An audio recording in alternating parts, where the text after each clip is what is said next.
Donc, une fois que vous avez téléchargé l'application sur l'App Store ou le Play Store, vous pouvez directement rentrer dans l'application donc en cliquant sur l'icône. Vous tombez sur un écran d'accueil qui va vous donner un certain nombre d'informations. Donc, tout d'abord, votre nom d'utilisateur, donc qui est positionné en haut. Ensuite, une zone recherche qui vous permettra de chercher le nom d'un bénéficiaire. Puis, vous verrez deux onglets, donc un onglet tous et un onglet favoris. Donc là, comme vous pouvez le voir, il n'y a personne dans les favoris. Pour pouvoir mettre un certain nombre de bénéficiaires en favoris, donc qui seront les bénéficiaires pour lesquels vous intervenez le plus régulièrement, vous avez juste à cliquer sur le cœur qui est positionné à droite du nom des différents bénéficiaires, donc comme ceci. On va en sélectionner deux et vous les retrouvez bien du coup dans votre onglet favoris. Ce qu'il est important de noter, c'est que une fois que vous les avez positionnés dans les favoris et que vous fermez l'application, lorsque vous rouvrez l'application, vous allez directement tomber sur cet onglet favoris avec les différents bénéficiaires que vous avez inscrits dans cette liste-là. Si vous voulez rentrer dans la fiche du bénéficiaire, vous avez juste à cliquer sur le nom du bénéficiaire.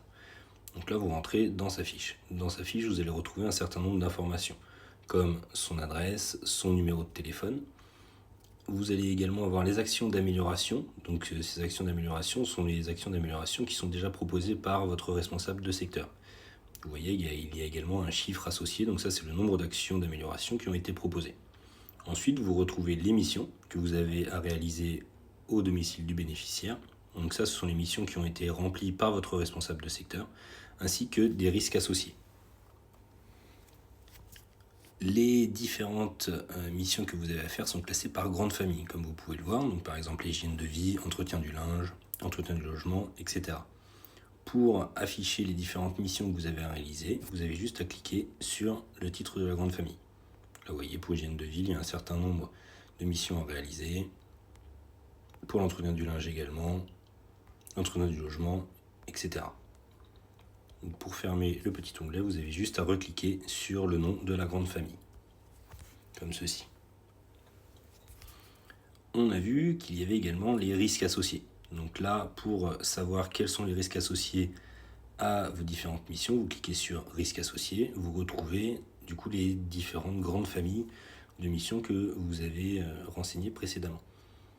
Donc pour voir les différents risques, vous cliquez pour faire dérouler le petit menu et là vous retrouvez les différents risques associés. Donc par exemple, risque lié à l'activité physique, risque de heurts, risques psychosociaux pour chacune des grandes familles. Voilà. Ce que vous pouvez voir, c'est qu'il y a un petit i grisé à droite. Donc ça vous permet, quand vous cliquez dessus, d'avoir accès aux mesures de prévention. Donc là, par exemple, sur le risque lié à l'activité physique, on peut prévoir du matériel avec un manche télescopique, mettre à disposition un escabeau sécurisé 2 ou 3 marches, remplacer l'aspirateur, etc. Une fois que vous avez pris connaissance de ces différents éléments, vous cliquez sur OK pour revenir à la page précédente.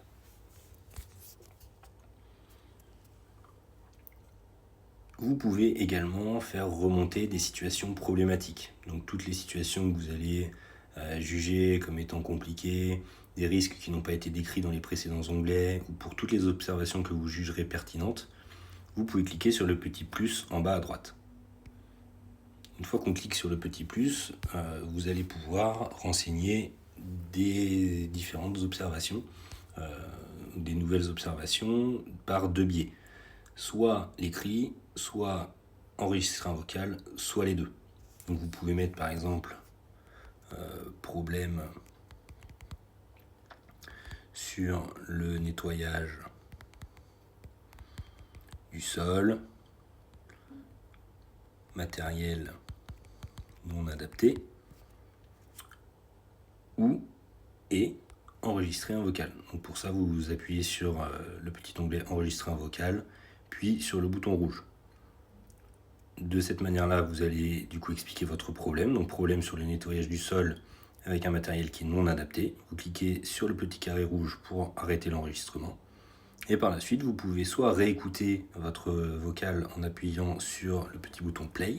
De cette manière-là, vous allez du coup expliquer votre problème. Donc soit le supprimer en appuyant sur la petite poubelle comme ceci, puis passer à la page suivante en cliquant sur suivant. Cette page-là vous permet de faire mieux comprendre votre situation à votre responsable de secteur. Donc en inscrivant la famille de tâches concernées, donc là par exemple entretien du logement, la sous-famille de tâches également, donc là on était plutôt sur l'entretien des sols, et la tâche à réaliser qui est lessiver le sol pour l'exemple que l'on a pris. Vous cliquez ensuite sur suivant. Une fois que vous êtes sur cette page-là, on retrouve le même procédé, donc avec des propositions pour pouvoir améliorer l'action auquel vous faites face. Donc avec une possibilité d'écrire la solution que vous proposez ou d'enregistrer un vocal pour l'expliquer. Une fois que c'est fait, vous appuyez sur le bouton valider et vous avez ce message qui s'affiche, donc avec observation envoyée, qui vous informe que votre observation a bien été envoyée à votre responsable de secteur. Et là, quand on fait fermer, on retombe sur la page initiale. Si et seulement si vous avez eu le consentement du bénéficiaire au préalable, vous pouvez également ajouter une photo de la situation que vous voulez décrire et le point que vous voulez faire remonter. Donc pour ceci, vous pouvez appuyer sur la petite icône appareil photo, comme ceci, qui vous donnera la possibilité de soit sélectionner une photo depuis votre galerie dans votre téléphone que vous avez pris précédemment, soit de prendre une photo sur le terrain en direct live. Une fois que vous avez fait ça, vous appuyez sur suivant pour passer à l'étape finale de cette nouvelle observation.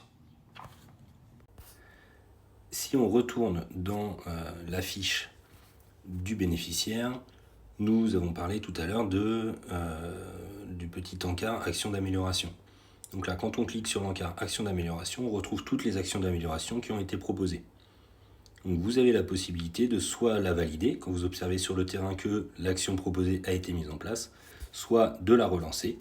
Donc là, vous voyez, celle-là, on peut la valider ou la relancer pour signifier à votre responsable de secteur que cette action n'a pas été mise en place. Puis vous retournez sur la liste de vos bénéficiaires.